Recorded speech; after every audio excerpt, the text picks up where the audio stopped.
Welcome back mga kaduy-dulas, isa na namang kwentuhan nyo masusubaybayan at pakikinggan. Ako si Dinisario ang inyong kakwentuhan.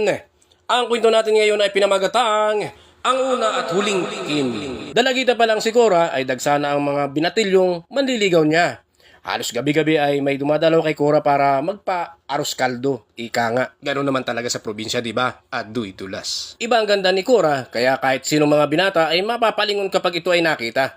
Nasa high school pa lang si Cora, at isa rin siya sa matatalino sa classroom nila. Isa narito si Javier na laging nangunguna sa klase. Center attraction ng mga makababaihan, lalo na kapag naglalaro ito ng basketball sa plaza. Si Judy naman ang halos mabaliw kay Javier na walang oras na hindi ito makabuntot kay Javier. Madalas naman kasi si Judy ang naglilibre kay Javier. Sa madaling sabi ay gwardyado ni Judy si Javier. Isang araw, habang naglalakad si Cora sa gilid ng court, kasama ang kanyang mga kaibigan, tinamaan ng bola sa ulo si Cora. Ang bola ay inihagis ng isang naglalaro sa court na hindi ito nasalo ng isang player. Kaya kay Cora ito tumama. At sa lakas ng impact, natumba si Cora. Dali-dali naman pinuntahan ng naghagis ng bola para magsuri. Tinalong si Cora ng player. Si Javier ang player na naghagis ng bola. Habang buhat ni Javier si Cora ay animuin nabatubala ni si Javier. Doon niya na napagmasdan ng malapitan ng mukha ni Cora. Si Cora at Javier ay magkaiba ng seksyon kaya hindi sila halos madalas nagkikita. At matapos lagyan ng yelo ang parting ulo ng tinamaan ng bola, ay humingi ng sorry si Javier kay Cora. Halos kiligin naman ang mga kaibigan ni Cora habang inaasikaso ni Javier si Cora. At mula nga noon ay naging madalas si Javier na dumadaan sa room ni Cora para humingi ng paumanhin sa nangyari. Pero hindi yun nakaligtas kay Judy. Kinumpronta nito si Cora na layuan niya si Javier. Pero sinagot ni Cora si Judy. At bakit naman ako lalayo? Ay ako itong nilalapitan, sabi ni Cora. Wala namang imik na umalis itong si Judy. Inaya na lang nito si Javier. Oh, inaya ka na ng girlfriend mo, sabi ni Cora kay Javier. Girlfriend?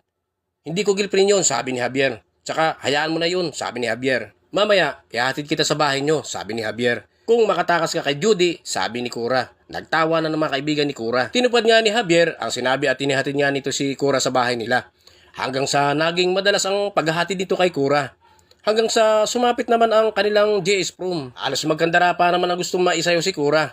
Nag-uunahan ng mga kalalakihan. Hindi pa sumasayad ang karayom sa plaka, halos tumakbo na papunta kay Cora. Maisayaw lang si Cora. Pero may hinahanap si Cora. Si Javier, halos kalagitnaan na ng gabi, ay wala pa ito.